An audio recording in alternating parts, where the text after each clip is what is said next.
Hi, everyone. It's Barb Egan from TherapyTalks with Switch Research. And on today's show, we have guest Hailey Kanigan, a therapist from Kelowna, British Columbia.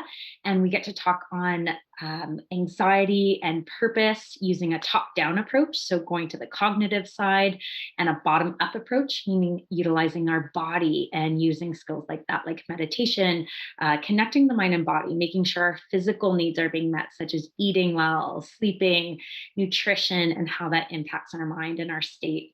We also talk on the window of tolerance, so understanding our limits and managing them, and not defining ourselves by our anxiety or any of those labels that we can put on ourselves. And then finally, we talk about EMDR, a very trendy topic in therapy these days, and what that looks like, what are some strategies, and really demystifying it. So we look forward to having you on our show today, Hailey, and please join us in welcoming her.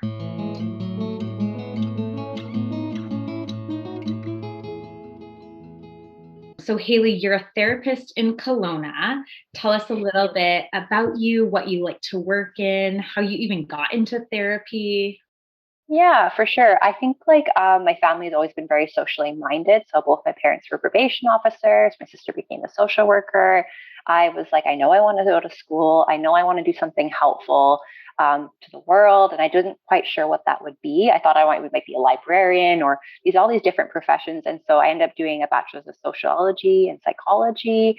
And then I was like, oh, okay, now what? So I actually worked in banking, so that was quite interesting. So I did corporate banking and I worked with all the executives. I was an executive assistant. So I had a really interesting few years in my early 20s doing that. And so that was really interesting, but I was still very much determined to get into a helping profession of some sort. So looking inward, I was like, I don't really feel super comfortable being in touching people's bodies and like being in that way. So that eliminated a lot of different roles in like the healthcare sector. And so throughout my degree, I was always very interested in the world and the individual, the self. And so I was like, you know what? I think I literally flipped the coin and I was like, if I flip the right way, I'm going to go and do my master's. So while I was working at the bank, I pursued my graduate degree in counseling psychology, and I've just been hooked. I love it a lot. It's been a really interesting experience. And so, yeah, I live in West Kelowna, and I find that the demographic that I really enjoy and really resonates with me is women with anxiety. So women with anxiety, they gravitate towards me, and I'm like, yes, I can help you. You're my people. You're my people. I get that. I understand that. And I find a lot of the younger adults really gravitate towards me because I kind of fit that relatability per se. And then, so that would be like one main portion of the practice. And the other main portion is the trauma work. So I do a lot of EMDR as well. Amazing. Okay, so I want to unpack both of those because those are, I would say the thing that I see the most of is anxiety in my practice.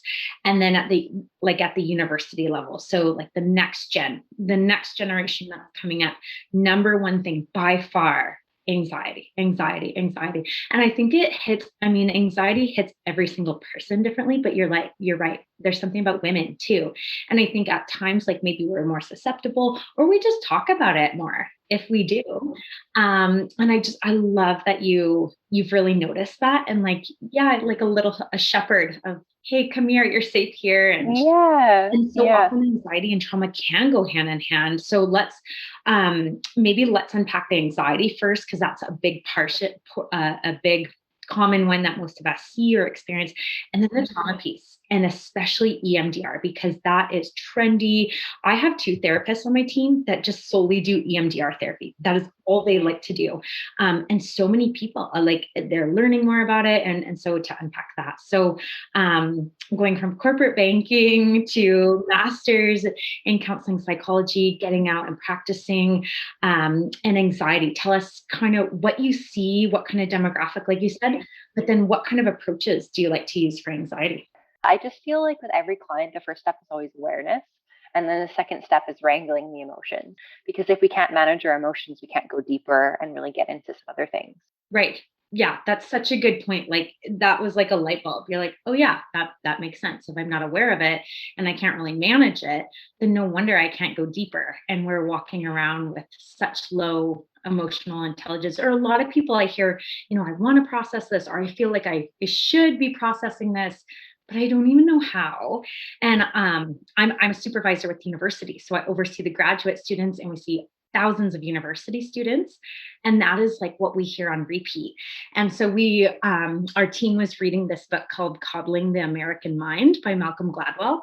And it's all on that, like why this age group, kind of 1995 and older, is really just struggling so much with identity and anxiety and inability to emotionally regulate yourself. And yeah, we did a talk. Ed Weiss, he's who I supervise with, and we had him on to the first podcast, but he talked on if 21 is the new 14, and like how emotional regulation skills are so important and we're not really learning them. And yeah, it's huge. So I think that's such a valuable tool.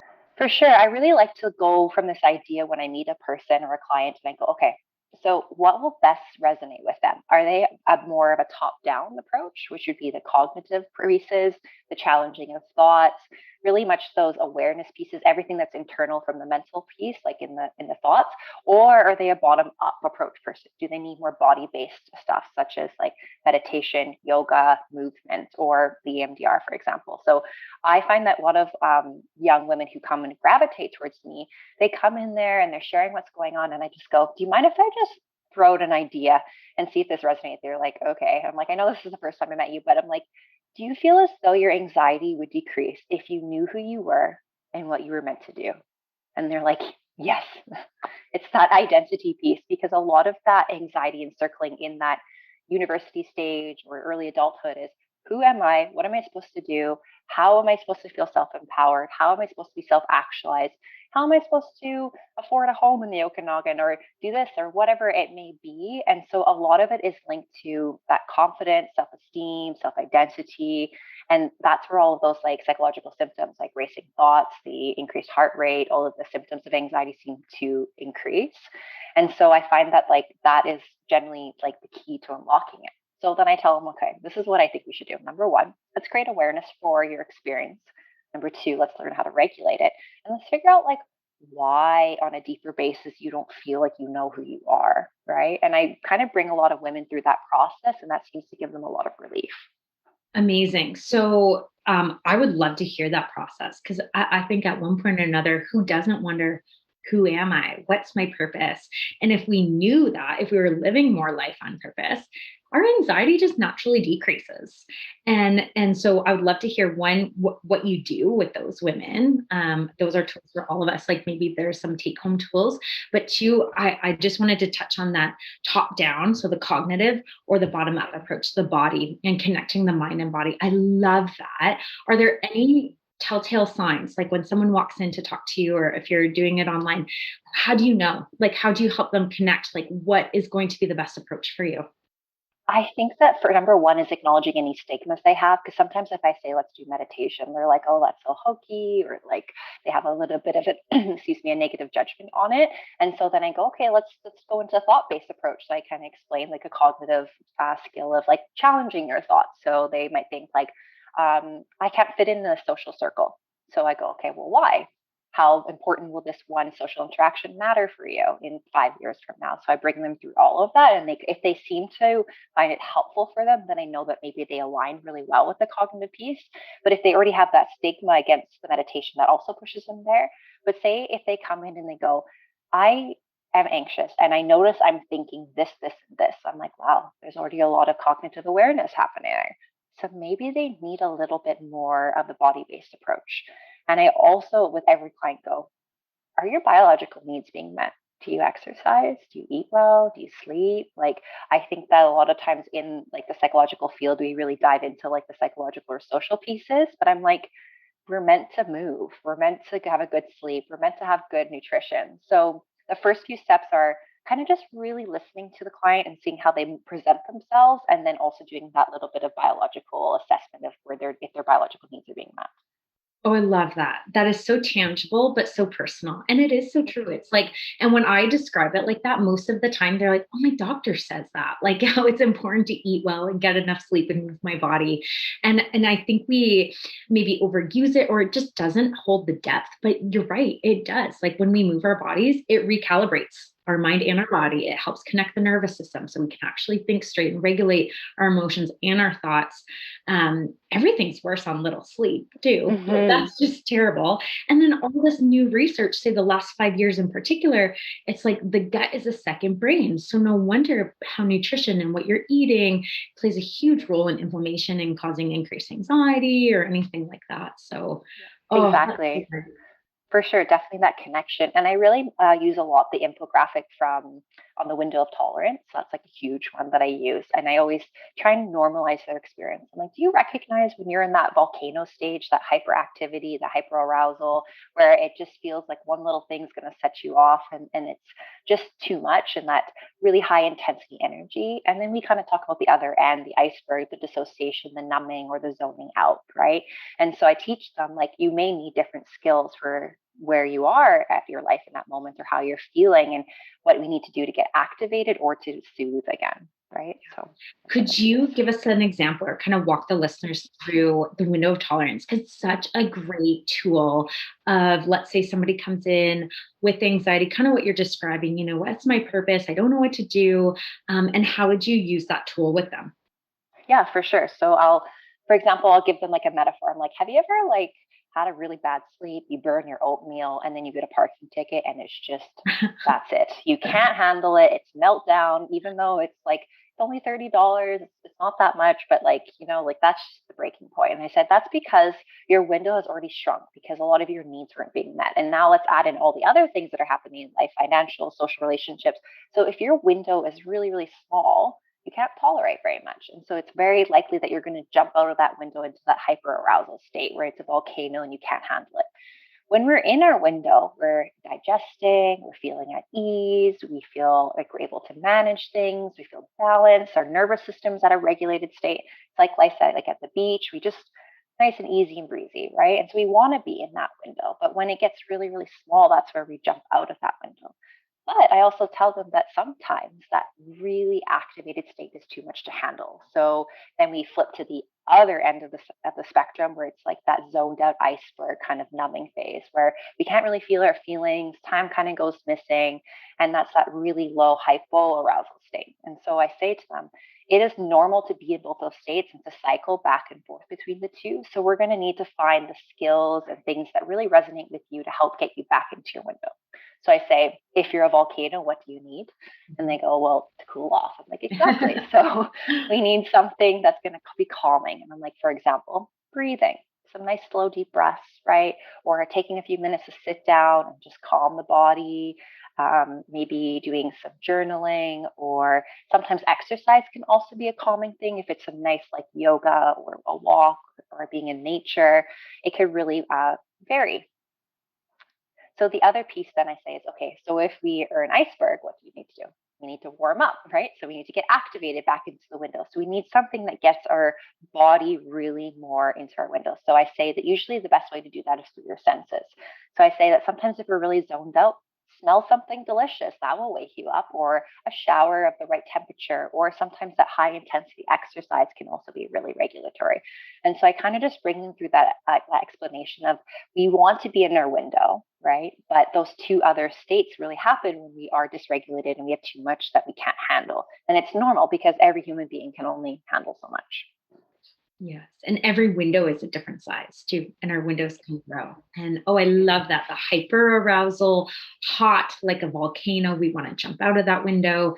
Hypo arousal, cold like that iceberg. I love it. Just even that picture and the senses there too. That was so good, Hailey. Thank you. Yeah, for sure. So I always kind of give that because I really ask them, like, so what do you feel like when you're at these two states, and really normalize that because a lot of times I have a lot of first time counseling clients and I'm like, I'm going to crack some jokes. I'll warm you up today. It's okay. I want you to be here. I welcome you. But like really have them understand that like if you have an experience of anxiety does not mean that you are less than, or if you're experiencing depression that you are less than. It is an experience of these emotions. It does not mean that you have to fully identify with that label in an unhelpful way, right? So I really get them to report their symptoms, what they're experiencing, maybe a bit of psychoeducation around why it is the way that it is in their nervous system. And that really helps them to connect with this idea that they can have autonomy over the way that they experience their emotions.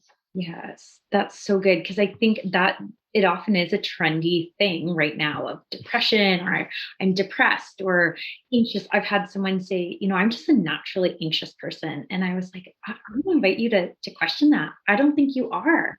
I think you're experiencing anxiety, but that does not define you. And I love that, to use those symptoms to separate it from yourself. And often, again, when you're seeing purpose and worth, when we separate that from our identity and our worth, well, a lot of things can shift then, because then we're not defined by that label or by having anxiety or being an anxious person, but experiencing it, yes. But once I can name it, then I can tame it, get above it and over it, versus feeling underneath it and overwhelmed by it. Exactly, exactly. Because like you said, I really see I watch TikTok, I watch Instagram Reels, and they're just people like these blamins, which they're welcome to share their experience, but they're just like, this is what if you have anxiety and this means this. And I'm like, whoa, whoa, whoa. Like I would hate for someone to over label themselves. What if we just switched even the language to an experience of an anxiety, an experience of depression? Because I'm of the mindset that like if you have an experience of anxiety, does not mean you always have to experience anxiety for your entire life. Right. Right. Absolutely. Same. And the brain is like a muscle. Neuroplasticity is that fancy psychological word. But basically, the brain can grow. That we may have experienced anxiety, say, going to class, and we get really nervous, but that does not mean, it's actually a cognitive distortion if we think that every time I go to a class the rest of my entire university career I will experience anxiety. And there can be tools to work through that. And I think there's so much hope in that we're not stuck in that. But I do see it's a fine line in today's culture of, is that enabling or an excusing of it? Or do we actually really do want to get past this? I go to speak to schools about that quite a bit. They have me come in because I see it a lot. It's like, oh, I'm feeling anxious, so I can't take the test anymore. And I think it's such a personalized thing, and it's a really fine line. But I think there's also tools to get around or get through it, not get around it, get through it. And I think it does start with that education piece, like you're saying, but also the window of tolerance, that our window is not fixed. It will grow, it can shrink depending on our circumstances, and getting in tune with what works for us in those strategies. Definitely. Like I really like your point about speaking to the universities and understanding that even though there's anxiety does not mean a person cannot do it. There's a way to manage it. And I think that sometimes that can be a little bit of testy statement because someone's like, well, then you don't understand how I'm feeling. And I'm like, well, we have to really navigate that really gently to go, I want you to feel empowered to have skills and ways to live your life in the best, most helpful, healthiest, happiest way possible. But like, that's why it's so important to recognize that it's not a forever label, right? It doesn't have to be. Right. There's a way to manage it. Like I just had a really great success story yesterday. Client I've been seeing since October, female demographic, university student, and we were able to get her anxiety down to a 1 out of 10, which is low instead of a 10 out of 10. And when I first saw her, she's like, I'm gonna have anxiety forever. It's a 10 out of 10 every day. And through our like work together, self-identity, goal setting, emotional regulation, understanding where that anxiety comes from, she was able to go, well, like she actually joked to me, she's like, I remember you said that like I could reduce my anxiety. And I went home and was like, no way. Right. And then here we are, like with that recognition that she could manage it. Right. And so I think a part of like as clinicians, part of our job is to create that buy-in through our rapport, through the psychoeducation, through the validation, but also knowing how to gently continue to allow our clients to move forward. So true. Yeah, it's so gentle, because it's not a one size fits all, and it's not pushed through every time either, because that could be traumatic. But it's that gentle nudging. It's kind of like swimming in a pool. You don't just jump right into the deep end and say, well, figure it out. You got to get Yeah. through it. It's part of life. Mm-hmm. No, that would actually be traumatic and probably detrimental. Like Yes. somebody could drown if they don't know how to swim. But Yes. it's wading into the water. It's starting on the stairs and toe in first and then your foot, and wading gently. You usually have a swim instructor, like someone who to guide you and go Yeah. alongside of you. And Yeah. yeah, that's kind of my take on mental health for sure. Definitely, yeah, that gentle approach. And like I feel like a lot of clients deserve to know that idea that they don't always have to experience a negative emotion. Like because when we are in that state, it really is closing in and claustrophobic and hopeless, right? I think part of our job is to create the hopefulness. Right. So true. Yes. Yes. Oh, okay. So if we switch gears a little bit, I'd love to hear about your trauma work and EMDR in particular, how did you get into it? What is that like working? What does that mean for our listeners, EMDR? And tell us a little bit about that. Yeah, for sure. I'm going to announce I'm very biased. I love EMDR. So just for everyone to know, I love it. So that's where I'm coming from a bit of bias here. But EMDR stands for Eye Movement Desensitization and Reprocessing. I always joke that it's not ASMR, like the fun sounds on YouTube that are soothing. And it's not EDM, electronic dance music, but it's EMDR, Eye Movement Desensitization Reprocessing. So I originally heard about it in my undergraduate studies, and I was like, what an interesting thing that we can use bilateral stimulation to reprocess traumas. We can use it to install positive beliefs, and we can desensitize triggers. So during the first little bit of my practice as an early clinician, I was feeling a little bit of my own imposter syndrome. I was like, how can talk therapy just be enough? Like, how am I going to help these clients? Because I was so motivated to get them to a place of peace. I was like, how can this be enough? There must be another way. So I really took some time to look into EMDR and the understanding that it's a balance of that talk therapy during the first few phases, and then the introduction of bilateral stimulation to reprocess. So I was like, this sounds great. Like, imagine if we could desensitize these big traumas that individuals experience. And so I'm also hesitant to use the word trauma. I actually prefer like hurtful experiences, because trauma even itself has its own stigma associated with it. So I like hurtful. So anything that hurts us in any way. It might be a moment where we were called a bad name when we were a child, or it could be a feeling of exclusion. It could be like a big trauma, such as a hurricane hitting us, right? So if you want, we can kind of dive into like how that works. Okay, for sure. So EMDR is an 8-phase protocol. So it was developed by Francine Shapiro way back when, which seems like way back when to me, but it wasn't that too long ago, but enough time for some empirical evidence to support it.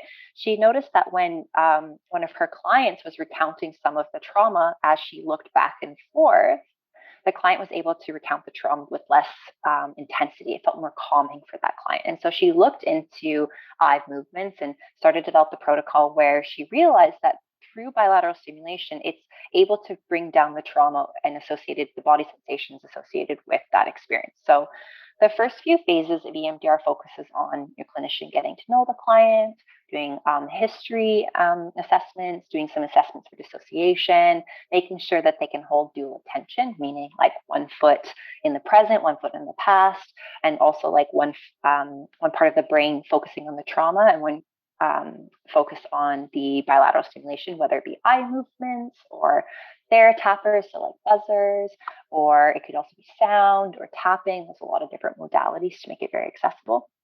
And so after those few phases are done, we move into the bilateral stages. And so what we would do with a client is since we have all the history, we figure out what we want to target. So I'll just use a very straightforward example, say a car accident. So say a client is presenting to counseling because they're feeling a lot of anxiety while driving. So we want to have that client return to their ability to drive effectively. So we would start from the driving, and we'd work our way back through time to find the associated memories to the car accident. So what we would do is a float back. So basically what that means is I would guide the client to go back through their history to find those associated and linking of memories that are similar in the way that it feels, the way that they think about it, or the negative beliefs that they may hold. So a memory might come up that has nothing to do with cars, but it's that building blocks of where the hurtful experiences started. So I'll give a metaphor.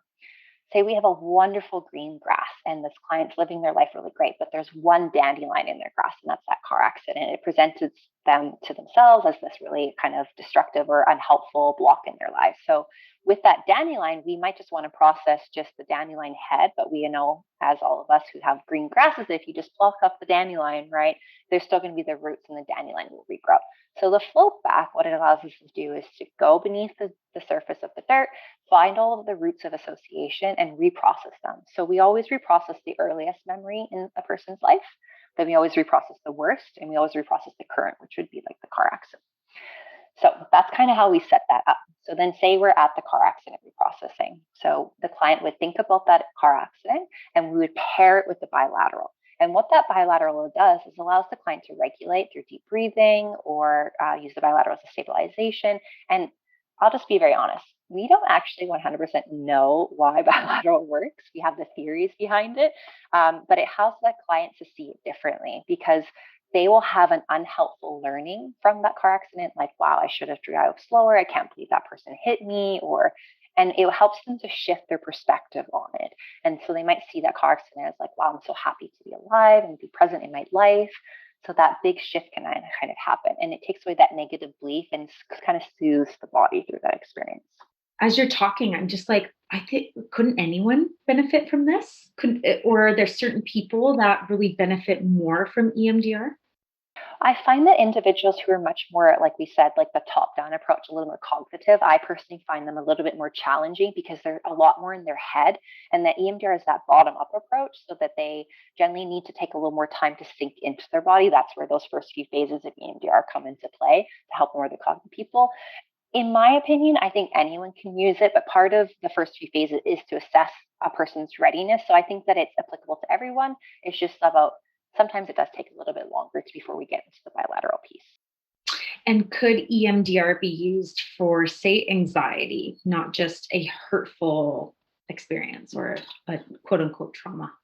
Yeah, so one of the theories behind EMDR is the adaptive information processing theory. And so what that says is that when our personalities are growing up over time as little small children, or if there's a lack of security with our primary attachments, such as parents or guardians, or we had hurtful experiences, or we didn't feel included, then maybe that's where the anxiety kind of started. Because anxiety does serve a purpose. Like if we were never anxious, we might not get everything done, or we might not be too concerned or emotionally invested. But anxiety is that overactivation. Sometimes it's a little bit unhelpful because there's too much of it.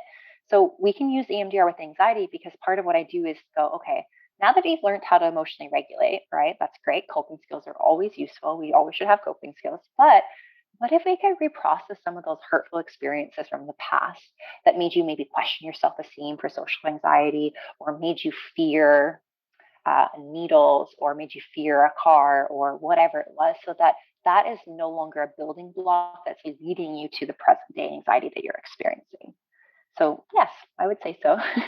How do you, when you're working with someone, say that first example, young university female student coming in and saying, I'm really experiencing a lot of anxiety, and then it's kind of unpack, you pull back that layer, it's some identity, questioning and purpose, and all of that too. How would you move through that, doing that kind of either top down or bottom up approach that you like to do, and then say, oh, you know what, I think EMDR might be a great approach for you. How do you assess that? I think it's number one, just really knowing your client really well and having a good history of them and what their experiences are like, because sometimes some clients have had like a very secure upbringing and childhood and everything seems really settled. But if there is a little bit of disconnect, maybe an absent parent or some bullying, or like things that are kind of related to that self identity, because there's a lot of that social anxiety theme as well with that university age group. And so sometimes maybe they were excluded from a birthday party. I know, like, as outsiders we go, well, like that happened, no big deal, but it can create that hurt, right? And that emotional wound. And so we can desensitize that and have them see that, like, wow, it wasn't about their worthiness as a human being. That's why they didn't get invited. It's more about just there wasn't only so many so many spots at that birthday party, right? So that alone could help them to see their identity differently. Wow. So would you say that, like, when you're working with someone and trying to maybe restructure some, uh, going more of that cognitive approach, so like a CBT, for example, or a narrative, even you're trying to reframe that narrative, and you're going the cognitive, you're trying to hey, what about this more balanced perspective? And it's just not sinking in. Is that when you would explore maybe kind of more of that EMDR approach or the bilateral approach? Yeah, I could definitely explore that, but I'd also maybe explore any blocking challenges or beliefs that are happening. Like, wow, like I don't think I'll ever not have anxiety. Okay, well, maybe we should talk about that first, right? Because I think that it's really important that, like, EMDR is applied in the right way. Like, I am a purist. I like to follow the protocol because it's developed for a reason. And so I think it's just a matter if there actually are some experiences that kind of could be processed and any triggers. It really depends on each client's presentation of anxiety and does, like, why do we feel like it's coming up. Right. Right. Oh, that's so great. That's amazing. Um, Are there any for our listeners, like for some takeaways, say for anxiety or EMDR, are there any things, or even the window of tolerance? Is there something that you can share with them to say, you know what, this would be a good exercise or strategy to try at home to help kind of check in with yourself or manage some of that going on? Well, I think the first step is to maybe let go of any preconceived biases that they may have around mental health strategies. Like, I think that's a very common thing. Like I mentioned earlier, like maybe thinking meditation's hokey, or it's fine, I can exercise later. Just like that little bit of more of like letting go of some of those preconceived biases, I think would be helpful. And then number one, just going like, you don't, as a client, have to do everything. What if you just implement one strategy? What if you implement one nice 15-20 minute walk a week? Or what if you just practice having a really nice slow cup of coffee in the morning? Or, and really being open to this idea that it's okay to have mental health support. Like, we don't need to have it as this like taboo thing. Like, we can be open with it. So I think that would be my first thing, is reducing the bias that we maybe have around mental health strategies, and then just starting somewhere and anywhere would be great. Right. Oh, I love that. And I think that's a really neat takeaway, because like you said, a lot of these people are coming to see you and it's their first taste of therapy. Mm-hmm. And that's so Yeah. brave, and to affirm them. And I like how you said too, like you warm them up to it, because most people are so terrified. I remember being so scared and I would be so anxious. And I'm like, my therapist is so nice. Like I genuinely really like this person. They're so kind and welcoming. And I would get nervous. So I'm like, I'm sure these people coming in to see me are nervous. And it wasn't that long ago that I know that. And yeah. So it's normal to feel that way, and to create that safe, warm, inviting place. Exactly. Definitely. Yeah. Definitely warming them up to it and getting them to be comfortable is really important. Yes. Yeah. Great. Wow. So Hailey, where can our listeners, where can they find more out about you? Or, do you have a website or social media? Tell us where we can find you. Yeah, for sure. You guys can, everyone who's interested, I am accepting new clients. And what's great is EMDR can also be done digitally if you aren't comfortable coming in person as well. So you can find me at HaileyKaniganCounseling.com, and you can reach out through my website. Awesome. That's so good. I have a few that I might be sending over your way, Yeah, actually. for So sure. that's Yeah. fantastic. And I always welcome, like, if a client has a question or they're not really sure if they want to meet with me, I'm more than happy to offer like a 15-minute free phone call consultations. I'm really happy to like explain EMDR and send them any informational videos and YouTube stuff, because I think that like it's a big investment of their time and energy and money. So I'm really more of like giving them the opportunity to like get to know me for 15 minutes and see if they can kind of jive with. Yeah. Hailey, I have to say your jive is awesome. We're so kind and welcoming. I've worked with a few other EMDR therapists who they're strong personalities, which I think that sometimes is great, but you are so welcoming and kind. And I just, like a few people, I'm like, yes, you would do so well with you. Well, thank Yeah. you. So thank Yeah, you. for sure. And I can understand that, because EMDR is that protocol. And I am like that. Like, I love a recipe for dinner or something. Like, I like the step-by-step process, which EMDR is, but we can't just like take that firm thing and just put it on a person. We have to make it approachable, manageable, interesting. I'll throw out a joke when appropriate, because like, this is individuals' lives. They like deserve to feel happy and welcome, and get the results that they're looking for. Oh, that's so Mhm. great. Yes. Oh, Yeah. that's so good. Yeah. Yeah. Oh, I appreciate good. you taking this time, Barb. Like, I think it's great that we make EMDR more known, or like what counseling can be like, and continuing the conversation of decreasing the stigma around counseling. I think that's just huge. Yes, Mhm. yes. Well, thank you. And Mhm. thanks for leaving the corporate bank world, because Yeah. I know, it's so funny. Like, it was, learned a lot. I definitely know how to use Excel for sure. yes. Yeah, a lot of organizational skills, I'm Yeah. sure. Yeah, for sure. Definitely.